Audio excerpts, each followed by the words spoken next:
வணக்கம். இன்றைய முக்கிய செய்திகள். எரிவாயு தட்டுப்பாடு எச்சரிக்கை. வீடுகளுக்கு முன்னுரிமை. சிலிண்டர் பதுக்கினால் எஸ்மா சட்டம் நடவடிக்கை. சர்வதேச அரசியல் பதற்றம் மற்றும் பாரசீக வளைகுடா வழியாக கச்சா எண்ணெய் மற்றும் எரிவாயு இறக்குமதி குறைவதால் இந்தியாவில் எரிவாயு விநியோகத்தில் சிக்கல் உருவாகும் அபாயம் ஏற்பட்டுள்ளது.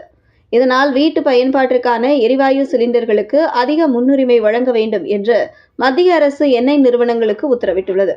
சிலிண்டர்களை பதுக்கி வைத்து செயற்கை தட்டுப்பாடு உருவாக்கும் நபர்களுக்கு கடுமையான நடவடிக்கை எடுக்கப்படும் என்றும் எச்சரிக்கப்பட்டுள்ளது.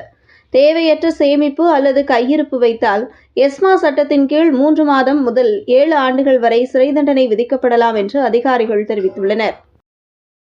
வணிக எரிவாயு சிலிண்டர் தட்டுப்பாடு. தமிழகத்தில் 2 நாளில் ஓட்டல்கள் மூடும் அபாயம்.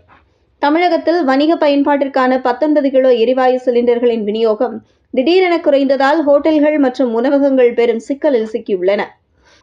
சென்னை மணலி பகுதியில் உள்ள சிலிண்டர் நிரப்பும் மையத்தில் வணிக சிலிண்டர் ஏற்றம் தற்காலிகமாக நிறுத்தப்பட்டதாக தகவல் வெளியாகியுள்ளது.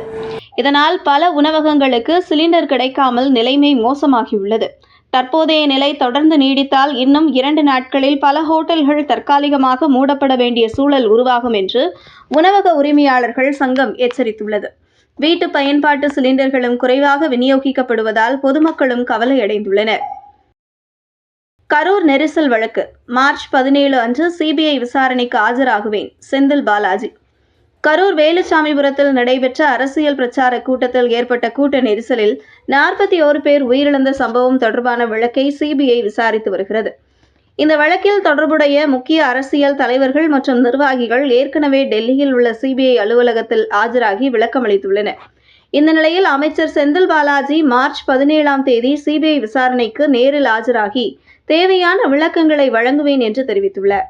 இந்த சம்பவம் தமிழக அரசியலில் பெரிய பரபரப்பை ஏற்படுத்தி விசாரணையின் முன்னேற்றத்தை அனைவரும் கவனித்து வருகின்றனர். அதிமுக கூட்டணியில் பாஜகவுக்கு 29, அமமுகவுக்கு 9 தொகுதிகள் வழங்க திட்டம். சட்டமன்ற தேர்தலை முன்னிட்டு அதிமுக கூட்டணியில் தொகுதி பங்கீடு தொடர்பான பேச்சுவார்த்தைகள் தீவிரமாக நடைபெற்று வருகின்றன. தகவல்களின்படி பாஜகவுக்கு 29 தொகுதிகளும், டிடிவி தினகரன் தலைமையிலான அமமுகவுக்கு 9 தொகுதிகளும் வழங்க திட்டமிடப்பட்டுள்ளதாக கூறப்படுகிறது. மேலும் கூட்டணியில் உள்ள பிற கட்சிகளான தமிழ் மாநில காங்கிரஸ், தமிழக மக்கள் முன்னேற்றக் கழகம் மற்றும் இந்திய ஜனநாயக கட்சி ஆகியவற்றுக்கும் தலா 2 தொகுதிகள் ஒதுக்கப்படலாம் என தகவல் வெளியாகியுள்ளது. இறுதி முடிவு தேர்தல் தேதி அறிவிக்கப்பட்ட பிறகு அதிகாரப்பூர்வமாக அறிவிக்கப்படும் என அரசியல் வட்டாரங்கள் தெரிவிக்கின்றன. த்ரிஷா ட்வீட்டுக்கு பார்த்திபன் பதிலடி. வருத்தம் தெரிவித்த பிறகும் விமர்சனம், சர்ச்சை. நடிகர் பார்த்திபன் கூறிய கருத்து தொடர்பாக சமூக வலைதளங்களில் பெரிய சர்ச்சை உருவாகியுள்ளது. ஒரு நிகழ்ச்சியில் பேசிய அவரது கருத்து நடிகை த்ரிஷாவை குறிவைத்ததாக விமர்சிக்கப்பட்டது. இதற்கு த்ரிஷா தனது சமூக வலைதள பதிவில் கடுமையாக பதிலளித்தார். இதையடுத்து பார்த்திபன் வீடியோ வெளியிட்டு தனது கருத்து தவறாக புரிந்து கொள்ளப்பட்டதாகவும் மனப்பூர்வமாக வருத்தம் தெரிவித்ததாகவும் கூறினார். அதே நேரத்தில் வருத்தம் தெரிவித்த பிறகும் மீண்டும் விமர்சனம் வந்தது தன்னை வருத்தமடைய செய்ததாகவும் தெரிவித்துள்ளார். இந்த விவகாரம் தற்போது சமூக வலைதளங்களில் வைரலாகி பெரும் விவாதத்தை ஏற்படுத்தியுள்ளது. அதிமுக பாஜக கூட்டணியில் தமிழக வெற்றிக் கழகம் இணையாது. விஜய் தரப்பு திட்டவட்ட மறுப்பு. தமிழகத்தில் அதிமுக பாஜக கூட்டணியில் தமிழக வெற்றிக் கழகம் இணைய உள்ளது என்ற தகவலை விஜய் தரப்பு தெளிவாக மறுத்துள்ளது. இந்த வதந்திகளை யாரும் நம்ப வேண்டாம் என்றும் தெரிவித்துள்ளனர். தமிழக வெற்றிக் கழகம் எந்த கட்சியுடனும் கூட்டணி அமைக்காமல் தனித்து போட்டியிடும் நிலைப்பாட்டில் இருப்பதாக கூறப்படுகிறது. மேலும் நடிகர் பவன் கல்யாண் மூலம் கூட்டணி முயற்சி நடக்கிறது என்ற தகவலும் உண்மையல்ல என கட்சி நிர்வாகிகள் விளக்கமளித்துள்ளனர். வரவிருக்கும் சட்டமன்ற தேர்தலை முன்னிட்டு அரசியல் வட்டாரங்களில் இந்த விவகாரம் பெரிய விவாதத்தை ஏற்படுத்தியுள்ளது. கச்சா எண்ணெய் விலை உயர்வு. G7 நாடுகள் இன்று அவசர ஆலோசனை நடத்துகின்றன. ஈரான் மீது அமெரிக்கா மற்றும் இஸ்ரேல் தாக்குதல் நடத்தி வரும் நிலையில் மத்திய கிழக்கு பகுதியில் பதற்றம் அதிகரித்துள்ளது. இதன் விளைவாக உலகளாவிய கச்சா எண்ணெய் விநியோகம் பாதிக்கப்பட்டு ஒரு பேரல் எண்ணெய் விலை $100 அமெரிக்க கடந்துள்ளது. ஹார்முஸ் ஜலசந்தி வழியாக நடைபெறும் எண்ணெய் போக்குவரத்து பாதிக்கப்பட்டால் விலை மேலும் அதிகரிக்கும் அபாயம் இருப்பதாக நிபுணர்கள் எச்சரிக்கின்றனர். இந்த சூழ்நிலையில் எண்ணெய் விலை உயர்வை கட்டுப்படுத்தும் வழிகளை பற்றி G7 நாடுகள் இன்று அவசர ஆலோசனை நடத்த உள்ளன.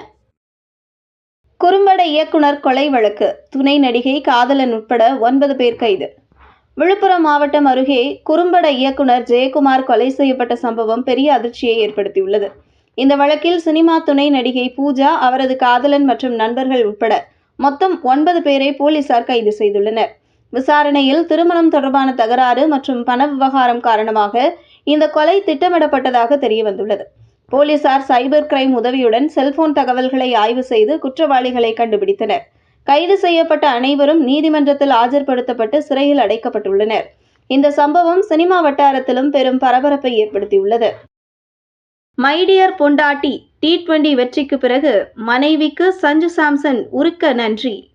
T20 உலகக்கோப்பை வெற்றியில் முக்கிய பங்காற்றிய இந்திய கிரிக்கெட் வீரர் சஞ்சு சாம்சன் தனது மனைவிக்கு உருக்கமான நன்றி தெரிவித்துள்ளார்.